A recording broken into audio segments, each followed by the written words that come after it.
one of the reasons that I wanted to come to Europe, anyway, was for my daughter. I was living in New York at the time, and I really wanted her to have a European experience, to grow up here. Now, ironically, and we did, we came when she was 9. Ironically, she ended up in American schools because of a series of reasons. But anyway, I know she feels, and she ended up in the United States as well, but I know feels that her life was enriched. And that was a gift to myself and to her. So now she's there in the States. I have a man in the States. My family is in the States. I'm very attached to my family. And friends say, "So, Lauren, when are you going back? When are you going to leave? Aren't you going to go move back to the States?" And I always say, no. How could I do that? I have to go. I will always go, but I'll always come back. This is now part of, I've made my life here, and I might not feel Italian. And when people say to me, "Oh, you must be Italian by now," I said, well, not really, because I never married an Italian. I never had my child in a public school, which I think are the two, really, I think those are the two doors to assimilating in Italian life. And I didn't do either of those. But nonetheless, there's some way in which I feel good here, and I feel good in a different way that's strengthening, and I'm happy. I like it. I like being in Italy and in Rome, which I feel very lucky to have. I'm sure I like it more than many Romans because they have a different experience of that city than I do.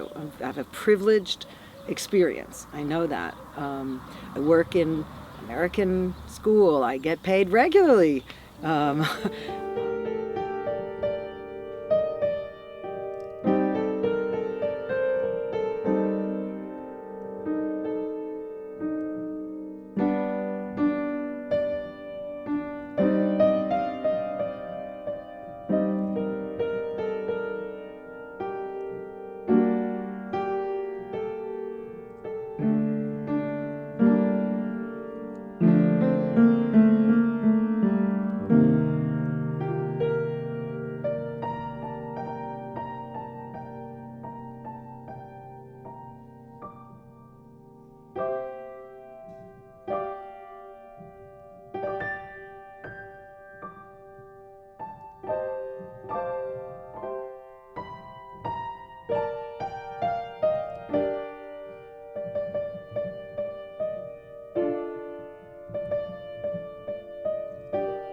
I guess I would start out saying that I ended up in Rome, in Italy, almost by mistake, by choice. But my idea for a number of years had been to go to Spain, which is part of my personal story. I was in Mexico, and I realized that I liked living outside of the United States, and but Mexico seemed an unlikely place to stay for the rest of my life and to bring up my daughter, who was born there. So with my husband of the time, we talked about going to Spain, and I kept that idea. I didn't keep him, so to speak. But I didn't know where. I mean, I'd never been to Spain. I'd been to Europe, but I hadn't been to Spain. And I had one reason, among others, was that I felt that you can live in a town. You don't have to live in a major city in Europe and have culture. Whereas in the States, and especially keeping in mind this, I'm talking 70s, 80s, I moved to Rome in the end in '89. You had to be in a big city. It was wasteland out there, which is a stereotype, but anyway, that was the one I had too. And so I went around looking for towns to live in, and that turned out not to be so easy a job, and I had my daughter in New York, and anyway, 5 years later, not such happy years, I came to Spain a number of times, and then I got invited to come to Italy by a friend who said, why don't you come meet me, it'd be great. And so I did, and I got here, and I guess this is kind of funny, I felt like, oh, Spain, Italy, either one, great, they're fine. I wasn't that aware of the differences. The language wasn't going to be a problem with Spanish. So anyway, and then I got offered a photography show in Rome, which meant I paid for it. Okay, offered, so to speak, but yes, it was even a prestigious kind of setup, and I saw that as a sign and came here, to Rome, that is. And it was really the first place I'd ever lived, and I did live in a number of places before that, like a good American moving around. The first place where I felt like, okay, this is it. This is where I want to stay. I just love it here. And that is in spite of many,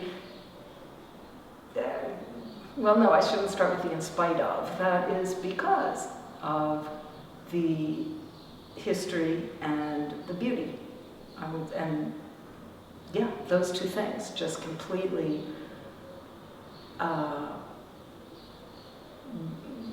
won me over. It's what I wanted to be surrounded by. And what you don't find, what history do you have in the United States? It's a baby country. And I have immersed myself in that, both as a photographer and as a scholar and as a mother. That's still number one. There's plenty of lifestyle questions which I find compatible Italy and Rome, okay? You can't talk about Italy. You've got to talk about where you are in Italy, which in my case is Rome. I underestimated how much I was going to depend on the international community. I would say my life is sort of 50-50 these days between Italian and English-speaking environments.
There's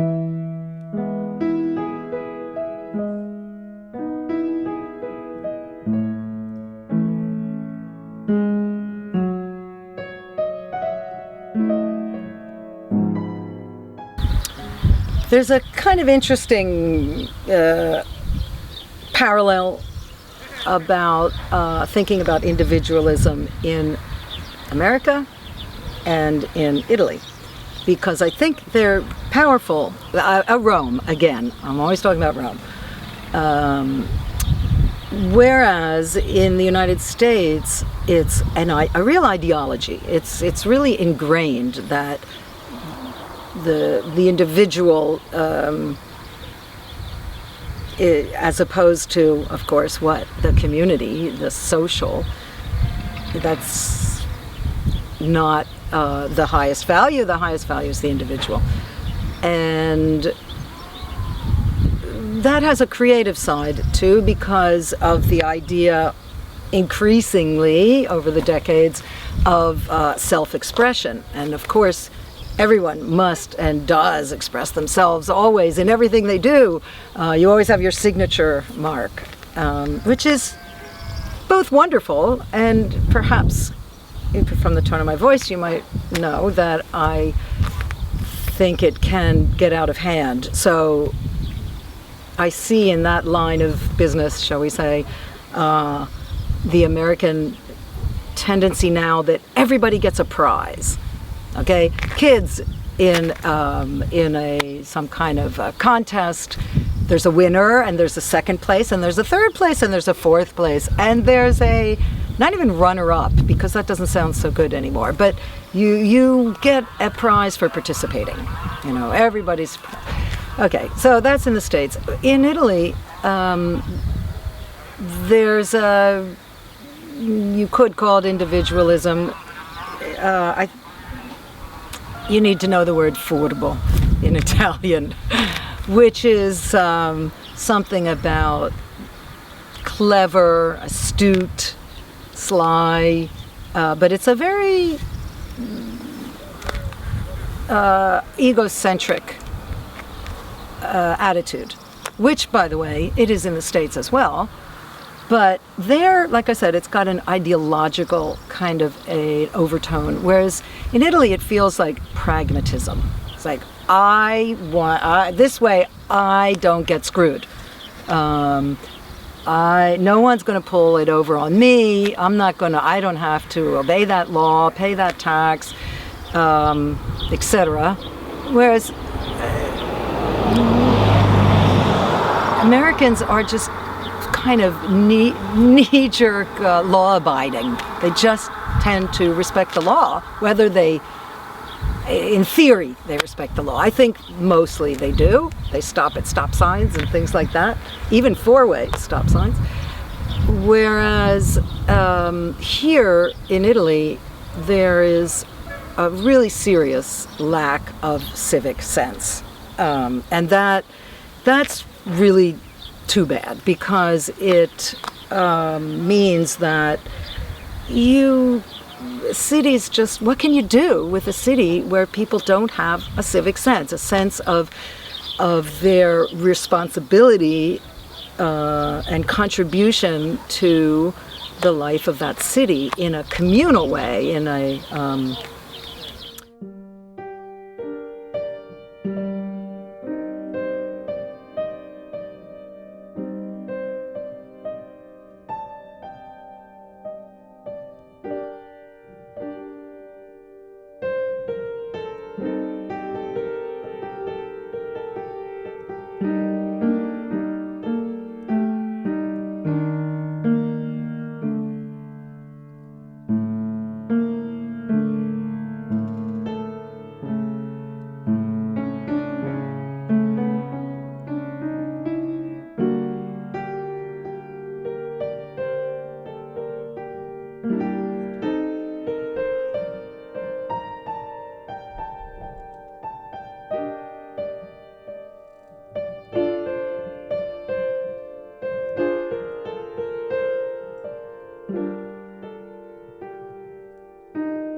Well, it's kind of ironic. Here we are. It's Good Friday.